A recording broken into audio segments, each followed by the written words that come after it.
Hey, what's going on, guys? Kalamazi here, and tonight's video is going to be about patch 10.0.5 and Warlock stuff, changes, things. Basically going to be a feedback video, or I guess a heads up kind of video on certain interactions, talents, abilities, underperforming abilities, and things like that for Warlock heading into patch 10.0.5 that I want to sort of draw attention to. Now, I wanted to make this video last week, but I sort of ran out of time with the last minute moving, which, by the way, I am moving in about 36 hours from now, which is so much fun. Sorry, the last video that I ever filmed in this apartment, but hopefully we'll get it done soon. So I guess a forewarning, there might be a bit of a lack of videos for a few days until I get into the new apartment, but either way, I think this should be a fun one. So that being said, Destro, Demo, and Aff can be looking at talent trees, some new talents, some old talents, giving some feedback on them, and a few bugs that are still present from day one of alpha, which have gone unaddressed. So with that being said, let's jump into it. Any weak course add-ons, profiles in the video you see. Links to my Twitch and Discord down below. You can get them for free. And once again, I guess before we jump into it, I want to give one big shout out, as always, to my patrons. Guys, thank you for all supporting Patreon. A million times. Thank you, thank you. If you're looking at supporting on Patreon, should be a link up here, as well as down below in the video description. So with that being said, now let's get into it, starting off with Destruction, which is probably the spec that has, I'd say, probably the least desired changes, but there are definitely still some. Alrighty, so jumping right into it, getting into Destro. I will say the first point here is both an issue for Destruction and Affliction, and it's in the middle of my screen. It is Grimoire of Sacrifice. This has been a bug since day one of Alpha, probably a year ago. It's been reported multiple times, and unfortunately it is still a bug, and unless there's some weird interaction Bliss doesn't like between Sacrifice and Synergy. Synergy being here, sorry. Now, Synergy, the legendary effect with Sacrifice in Shadowlands used to proc Sacrifice. It would proc based off your cast, the actual player, whether you sacked your pet or not. It would proc. If you sacked your pet, your spells would proc Synergy. Now, Synergy was legendary in Shadowlands, but assumingly it should be the same interaction, with Synergy being a talent, being essentially the exact same thing, and Sacrifice still being a talent. So just to show, I guess, briefly here, I have my pet out. I have not sacked him, but I am indeed talented into Sacrifice. However, I have Synergy here, so it's our attacking. Let's see how long it takes Synergy to proc. He goes in, there he goes. I think it procced already, maybe. Yeah, procced already. There it is. A whole 2 casts. So let's pull him back. And now it can proc on both me and my pet individually. It just depends what you're doing. This one procced on me. The pet attacking procced it on me. So let's pull him back here, get out of combat. Now let's sacrifice him, which is somewhere in my bars here. Let's fix this. There we go. Let's sacrifice him. And let's smack this dummy for a solid, I don't know, let's put this here. Let's turn on my macro. Let's hit this thing forever. It's not going to do anything. He sacrificed. Synergy will never proc on me.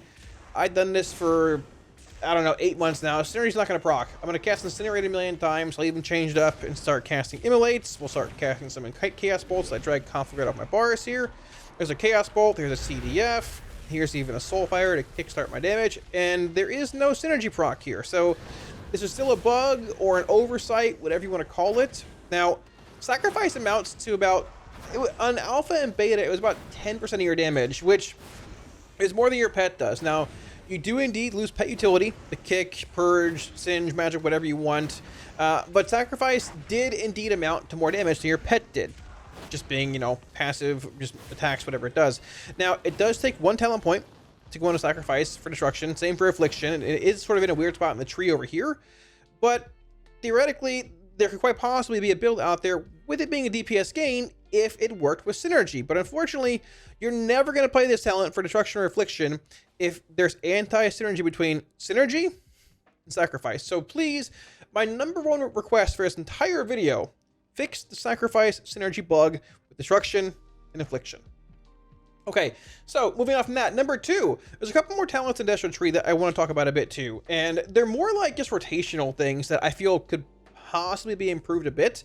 The first one is Flashpoint. Now, I'm actually pretty happy with having Flashpoint back. It's not the instant cast, you know, or instant, like max stack Flashpoint that we had in BFA, but it's still solid. You can get good value out of it in a lot of scenarios. Kurog Grim Totem, a lot of ads running around, other fights where there's ads running around a good bit and spawning at, you know, max health pools and all that. there's a good bit of flashpoint value out there. The odd thing to me when it comes to flashpoint is that it's directly in the middle of your talent tree, which is coming out of predominantly a single target ability, being Channel Demon Fire, coming out of Immolate, which is a single target ability, coming out of Backlash, which is mostly a single target ability. It is indeed coming out of, you know, Havoc and Pandemonium and Rolling Havoc, but I feel like a much better solution, I guess, way of building the tree would be to put Scalding Flames in place of Flashpoint. Because looking on the right side of the tree here, you've got Rain of Fire, Pyrogenics, Inferno, Cataclysm, Fire and Brimstone, and then you've got even Immolate here. You could put this literally over here somewhere. It fits this part of the tree much better, being more of the AoE-centric, ad-spawning, that niche kind of role part of the tree, versus being in the direct center, which you're basically required to take this if you're playing in a single target setting, because you certainly want Eradication, you certainly want Ashen Remains. You're not really playing Scalding Flames, and you're not always playing Conflagration of Chaos. So you're mostly passively forced to take Flashpoint, which is good at the start of a boss fight, but in a patchwork setting, it loses value 4/5 of the fight when the target's below 80% health, right? I think putting Scalding Flames here would make a tremendous amount of sense. Immolate's an ability you have active basically all the time on whatever target you're hitting. It's a flat damage increase, which leads right into Eradication, right into Ashen Remains, which feeds off of Immolate. I think having this here and putting Flashpoint in this node would be an incredible step forward for Destro and make the tree just feel so much better. Let's be honest, you'd still probably be grabbing Flashpoint through Backlash somehow, but I think putting this here and putting this here would make the tree just much better. Now, the final point when it comes to Destro is actually Burn to Ashes. And for what it's worth, this tree, I wouldn't recommend this anywhere. This is just a build I grabbed to go down and sacrifice. If you're looking at more of a single target build, you're playing something probably along these lines, going through Conflagration, but it's close enough. All right, you're playing Madness, you're playing Chaos Incarnate, you're playing Ritual of Ruin, typically Burn to Ashes, Avatar Destruction, you're playing Master Ritualist. Now, the thing with Destro is that whether you're playing Soul Burn, Conflagration of Chaos, or whatever you're playing here, is that a decent bit of the time, when it comes to your opener, if you're playing Burn to Ashes, and you're playing Madness, you have your Infernal down and all that, you actually end up essentially overcapping a tremendous amount on Burn to Ashes stacks, which it's sort of the world we live in. It is what it is, but when each Chaos Bolt generates 2 stacks, or Rain of Fire, and casting an Incinerate consumes 1 stack, if you're trying to maintain Madness, you really can't go Chaos Bolt, Incinerate, Chaos Bolt unless you're getting PI and Lust to catch that previous Chaos Bolt's Madness window, right? So you end up overcapping on stacks a good bit. If you have a lot of shards coming in with Lust and your Infernals down, you're swimming in shards anyways. You can't really afford to cast these Incinerates and cap on shards. So for example, let's say we're opening up here. I don't have PI, I don't have Lust here or anything. Let's say we're opening up. I'll pre-cast Soulfire to kickstart my damage. Cast a Conflagrate, put down my Infernal, cast a Chaos Bolt. We're going to CDF here. Here's Burn to Ashes stacks. So we're going to cast a Bolt here. I'm already at 4. And, like, maybe I can cast 1 there, but I'm bolting here. So I'll Conflagrate, cast a couple. But my Madness is falling. So what do? I bolt again? I'm going to bolt again, right? And typically you would maintain that there. So you can go Incinerate. We can go Bolt. But I can't dump 4 Incinerates here. I can maybe dump 2, possibly.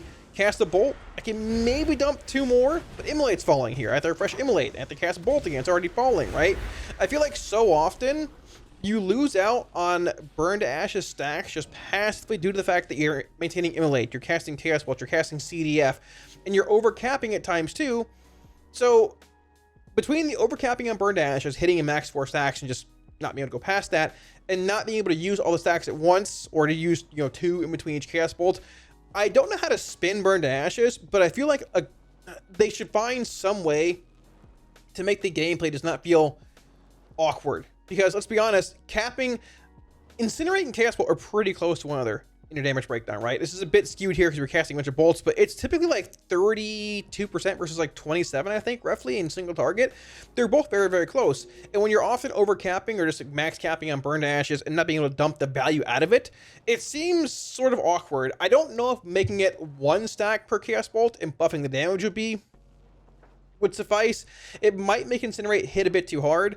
They have been buffing Incinerate a lot, and you also have Roaring Blaze damage modifiers and things too, but I feel like finding a way to play around Burn to Ashes could quite possibly, it would make Destro feel better in single target, in 2 target. Honestly, even in AoE, when you're spamming Rain of Fire a bunch, you just can't stop to cast multiple Incinerates in between those due to Madness. It's not anti-synergistic, but it just feels odd between Madness and Burn to Ashes, and just when you're swimming in shards, what do you do, right? So I wouldn't mind seeing this be one stack of one Incinerate being buffed whenever you cast Rain of Fire, and maybe bump the damage up to compensate. But at the same time, it seems like if they double the damage, made it 60% on one Incinerate might overtake Chaos Bolt as being your hardest hitting ability. Chances are pretty high it would, with Roaring Blaze and all of the damage modifiers that it has. So not really sure how to address that, but either way, it just feels really awkward in your opener, watching all this good value sort of go to waste playing Destro. So getting into Affliction changes off the bat, just like Destro, please fix the sacrifice synergy interaction. It's actually easier to get sacrificed by a good bit for AF than it is Destro, and I think in single target, AF would certainly play sacrifice, with Shadow's Embrace, Haunt, damage modifiers being a thing, but we don't because there's still this bug present from day one of Alpha. Please fix it. I'm not even going to harp on it anymore. We know what it is. Now, this build here, by the way, I would not play this build. We don't typically play Harvester of Souls, and Soul Swap sort of AF too. I just have this build to show different things, interactions, and all that. This is not a good build necessarily for any kind of, any kind of setting. All right, so number one, Sac Synergy, please fix it. Said and done. So number two is actually Harvester of Souls. Now, this is an ability that returned from Legion. It was one of your passives on your artifact weapon. It just feels really underwhelming. Each time Corruption deals damage, it has a 15% chance to deal X amount of shadow damage to the target and heal you for 100% of the damage dealt. Now, that number being 1,516 is incredibly low. They buffed Pandemic Invocation by 500%, I believe, and now it does 5k. Like, this is very, very, very, very, very low when it comes to raw damage dealt. So I'm just going to open up here and show you how much damage Harvester of Souls does in single target over the course of, I don't know, however long ago, right? So we're going to open up here in a precast Haunt to a precast UA. We're going to go Agony, Corruption, Siphon Life. We're going to drain total 3 stacks Shadow's Embrace, 2, 3. We're going to Singularity. We're going to go Dark Glare. We're going to Rapture 4 times. 1 Malefic, 2, 3 here. And there's Dread Touch. All right. We're going to cast Haunt. And we're going to maintain our normal opener. All that kind of stuff. There we go. Now, this is not going to be an actual damage test. This is just more so, hey, look how much damage Harvester of Souls doesn't do. Either way, refresh dots here. Rapture again here. Drain this Nightfall proc, Rapture again here, why not? We'll refresh our Haunt. We're going to drain for a second here to keep Dread Touch up. We'll Rapture again here to refresh Dread Touch. Corruption, refresh that. Try to refresh Corruption. There we go, just lagging, okay. Well, it is PTR. Bit of lag there, but no big deal. Refresh UA, dump this Nightfall proc. Catch our Haunt. We're going to refresh this again with that Rapture. We'll PS here, because why not? We'll PS, we'll Siphon Life. We'll dump a little bit of value here and see how close we can get to, let's say roughly, let's go for a minute and a half. I'm lagging a good bit, but I mean, it is what it is. It'll still be fine. So basically a max stack drain here. We'll Haunt, a Rapture refresh here, catch the Siphon Life, dump our big drain. Rapture again right here. Corruption refresh. My Corruption doesn't want to refresh. I'm not really sure why, but hey, you know what? You win some, you lose some. Either way, so damage breakdown. Harvester of Souls. Where is it? Please buff Harvester of Souls. It is literally below. This is, okay, for what it's worth, it is literally below. This is not Corruption's dot damage. This right here is the damage you do when you apply Corruption to the target. Please, dear God, buff Harvester of Souls. It is so incredibly putrid and undertuned. It is doing less damage than whenever I apply Corruption to the target. Like, it's almost like they left like some old expansion damage modifier on here and just forgot about it. Like, please buff this thing. It is just so bad where it's at. All right, moving on from Harvester of Souls. So talking about AF's single target rotation. Now, Dread Touch. I think this is a good ability. It's fine. It's fun. So much of AF's damage lies in proper Dread Touch maintenance. And yes, like, that is one thing that separates you, an average AF player from a better AF player from a great AF player. It's going to be raw Dread Touch uptime. Now, when it comes to a patchwork fight where you're standing still the whole time, you can basically maintain almost permanent Dread Touch. And a fight like Taros or other fights this tier, Sinarth for example, or ones maybe next tier where you might play Dread Touch a good bit, or Aff with Dread Touch possibly. We'll see where it goes. Dread Touch uptime becomes problematic or annoying at times, right? Having a maintenance buff be, having a buff Dread Touch be a 30% buff to all of your dots, which essentially, I mean, where's our breakdown here from the last poll? We had roughly, let's see, how does it do this? Where's my damage breakdown? Here we go. So dots were 18, 28, 32, 40%, 46, 50%. Depending if you count Drain Life and Drain Soul, 60-ish% of our damage, 55, 60, roughly, give or take a bit. Dread Touch buffing all those by 30% is massive. However, maintenance buffs, number one, feel gross. Thinking back all the way to, all the way back to, it was Battle of Dagazaggalore, Battle of Zarlor, and whenever Demo had explosive potential, the Azerite trait, when it was found to be, when they buffed it, it was incredibly OP. I believe that was a 15% or 15-second maintenance buff, and that still felt a bit awkward. This is 6 seconds. Now, I've gotten better at maintaining Dread Touch either way, but having essentially a buff that is 6 seconds, 6 seconds that you want to permanently maintain feels really bad and really punishing when you just can't Rapture enough to maintain it, whether you're not getting enough Crescendo procs or whether your shards are a bit awkward or whatever, because at the same time, you're not just Rapturing every 6 seconds to maintain it, you're trying to squeeze out as much value as possible, Rapture as late as possible to still try and passively net shards over the course of half a minute or a minute to still have more shards to Rapture during PS. So it's not just, okay, Rapture every 6 seconds. I mean, you want to, but you want to try and get as much value as possible out of it to still maintain Dread Touch, but have like 3, 4, 5 shards going into a PS window, which is also, number one, very RNG based around just this thing proccing a lot, which gives you free Rapture cast. Or number two, just shard gen and all the above, right? So I would love to see Dread Touch be made an 8-second buff, a 9-second buff. Now, they might possibly, maybe need to look at potentially tuning or turning down the percent aura modifier, the 30%, maybe a little bit, possibly to compensate. But at the same time, you can still maintain close to 100% when it comes to Dread Touch being the form that it is now with 6 seconds, with a 6-second active duration. It just feels really bad when it falls. Like when MA falls, you're in trouble either way, right?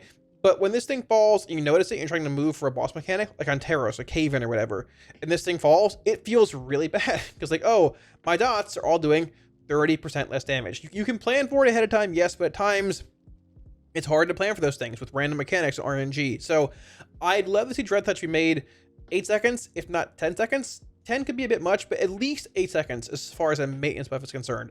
I don't think there really are many other maintenance buffs in the game that are 6 seconds long that you want to maintain for the entire duration of the fight that requires a rotational change. All right, so the final ability here for patch 10.0.5 Aff that I want to talk about is Soul Swap, which has been overhauled actually in this patch.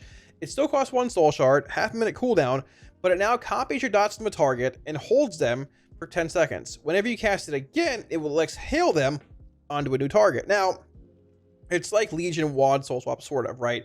But back then, you could Soul Burn Soul Swap, which this would actually empower your Soul Swap to basically allow you to like cast Soul Swap without copying dots and instantly apply UA, Agony, Corruption, whatever. You could pre-Soul Burn a boss and cast it on pull, being Soul Swap, and apply your dots when the boss is pulled. It was fun. I'd love to see that added back, the Soul Burn Soul Swap functionality. See if it happens, I don't know. But the big thing here with Soul Swap, we'll talk about it more in the video coming out this week on 10.0.5 Aff. But either way, Soul Swap. So let's just do it. So I have Soul Rot here, I have PS, I have everything. All my dots, these are considered dots, right?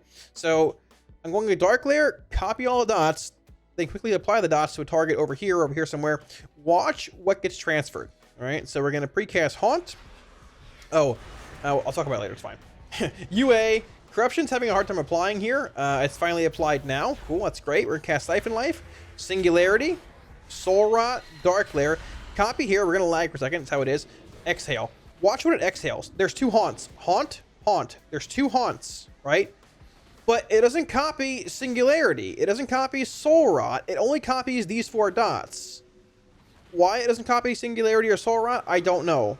But that's the main purpose of having this ability, is so that you can sort of like, I would assume to sort of like double dip in your PS soul rot if a mob is spawning when you're going into that window. It's very odd. I don't know why they wouldn't enable that. Having 2 haunts is cool, but not being able to copy PS and soul rot is just really bad, and it makes the ability still really bad. So let's try that one more time, but I'm going to actually rapture the 3 stacks of Malefic Affliction, right? So let's do that. We'll take a look at it again here, right? So we're going to open up, actually, let me just get, let's just apply some dots here, right? We're going to get 3 stacks of MA.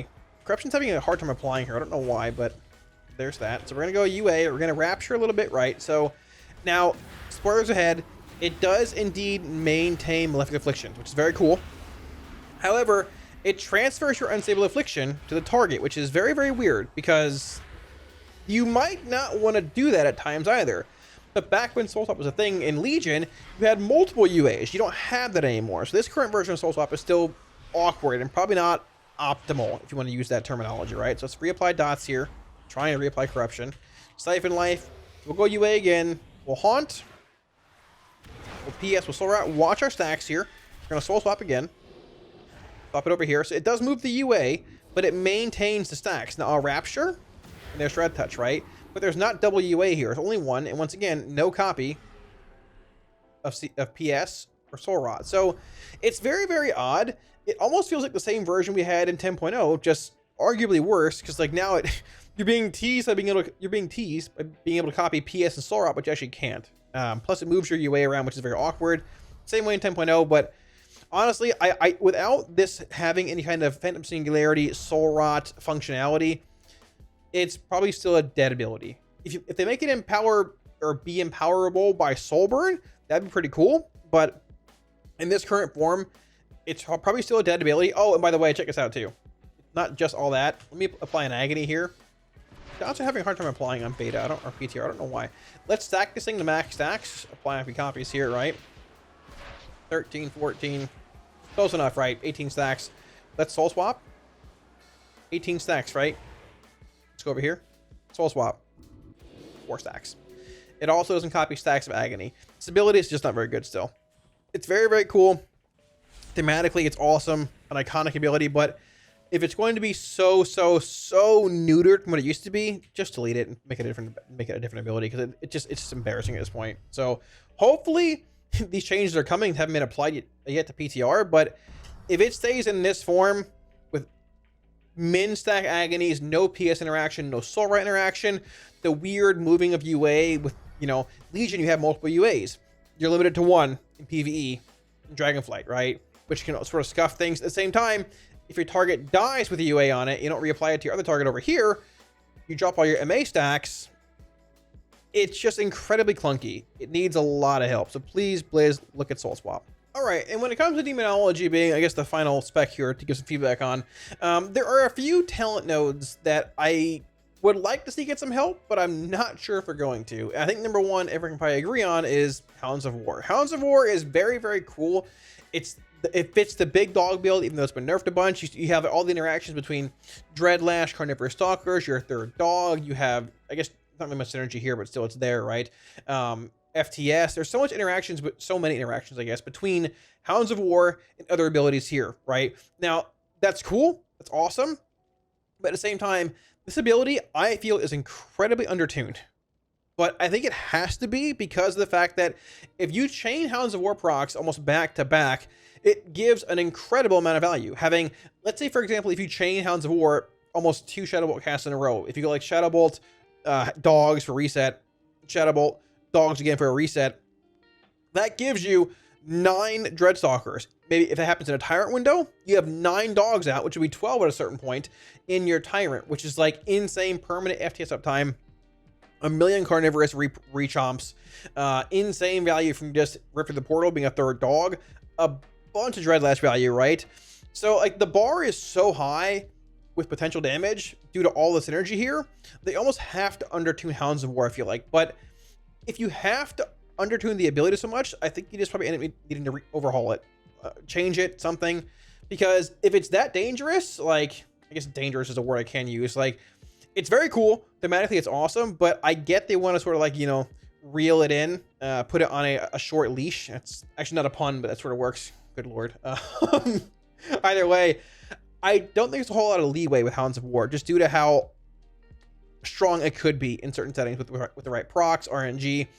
And with it being such a low proc chance, I wouldn't mind seeing the ability to change, overhaul, maybe have it give you like an empowered dog, a bigger dog, a chance to proc a big dog, right? This is full of puns. I don't mean it to be, but have it maybe give you a chance, instead of summoning, you know, maybe instead of summoning 3 Dreadstalkers, you summon 2, maybe 1 Core Hound, which does more damage. That'd be cool. Thematically, it'd make a lot of sense, but in its current form, Hounds of War's taken like in no settings, just because it's so undertuned.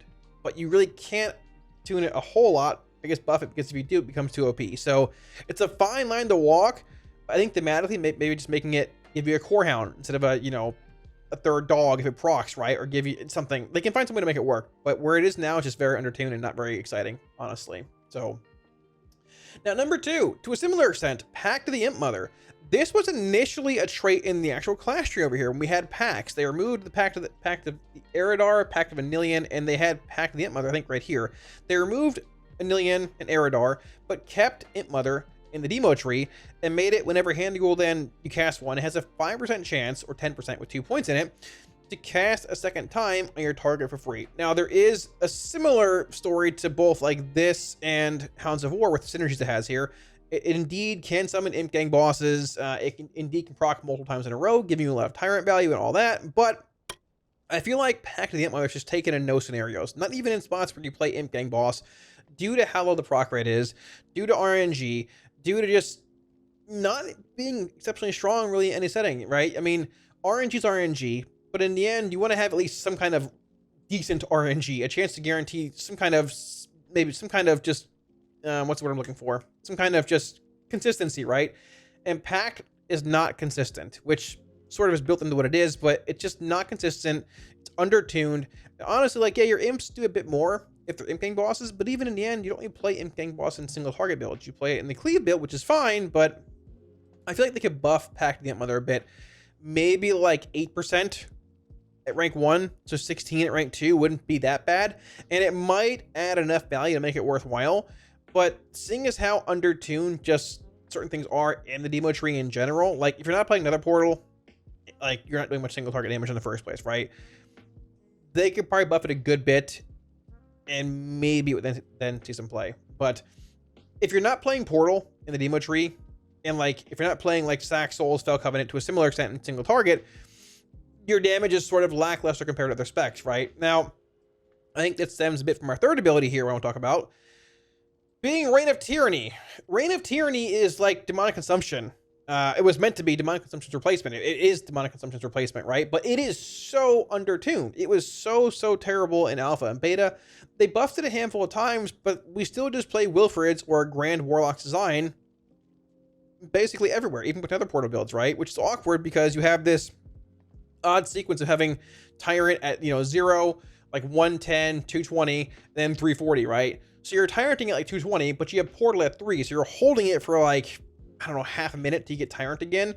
Reign makes that work out pretty well because you go 0, 130, and 3 with Portal. I mean, odd synergy either way, but you would assume that Reign of Tyranny would work with Portal pets to make it just a big beefy Tyrant, or even just in general be really strong with, you know, Grimoire and dogs and RNG and Bialfiend procs and all that, or Bialfiend and all that, right? And random procs. But even when you play Reign of Tyranny in the Portal build, whatever build you play, it is still worse than Grand Warlock's design. Now, you can't pair them both together like you could Decon and Wilfrid's back in Shadowlands, which gave a lot of value, right? Because you had 1 minute Tyrant with Decon giving insane single target burst every 1 minute as a demo lock, but you can't do that now, right? So I think there's certainly a world where you play Reign of Tyranny, maybe in like patchwork bosses, raid encounters, things like that, if they buff it a good bit, and then you play Grand Warlock's design, Mythic Plus, and AoE encounters, and Cleave encounters, where you want that Tyrant value a bit more often, but you don't have as strong of a single target prio focus, right?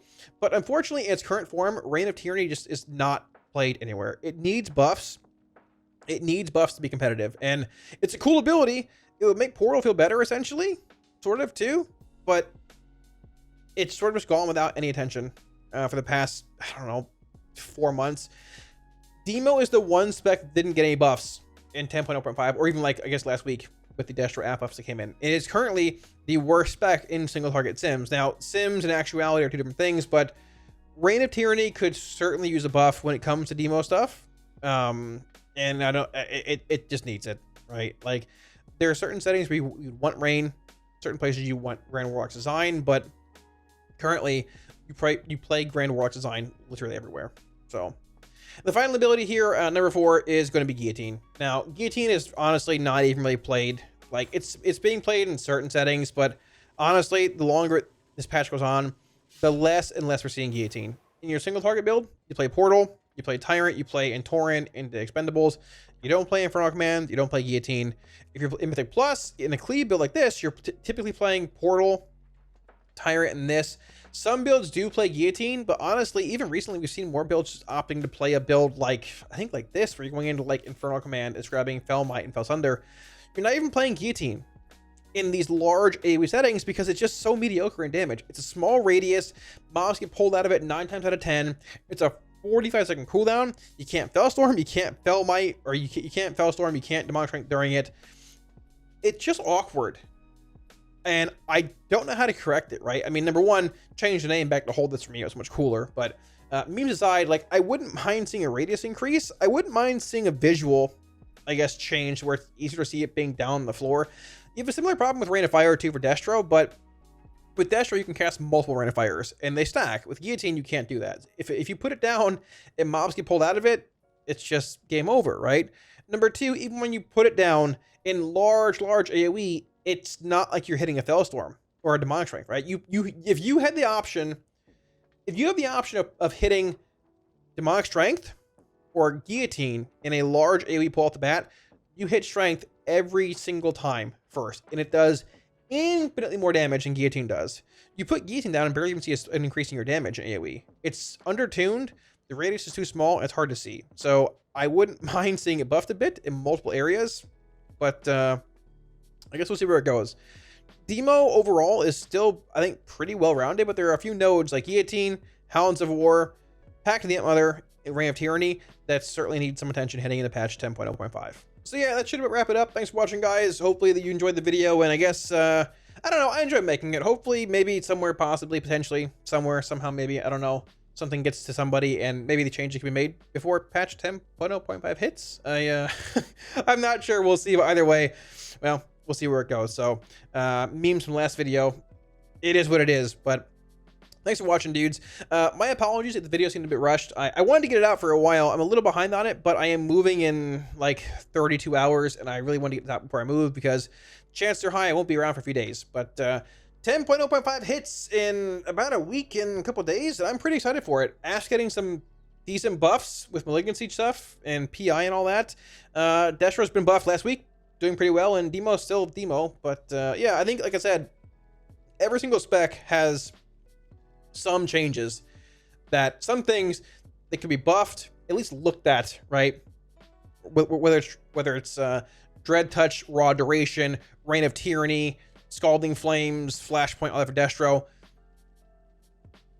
I was hoping to see more class tree changes last week. We didn't, but I think there's still time. So we'll see where it goes. But either way, yeah, 10.0.5 looks good for Warlock. Range are starting to come back a bit in 10.0.5 too, and then hopefully, maybe, possibly, the melee meat grinder could be taking a step back. But yeah, let's see where it goes. So once again, thanks for watching, guys. If I missed anything, put it down below in the comment section. I'll be sure to get back to you. If you have any questions, put them down there as well. And yeah, I'll be sure to hit y'all up. So before I end the video, I also want to give one huge shout out again to my patrons. Thank you guys a million times for supporting Patreon. Really appreciate it. Thank you so much. If you're looking at supporting on Patreon, it should be a link up here as well as down below in the video description.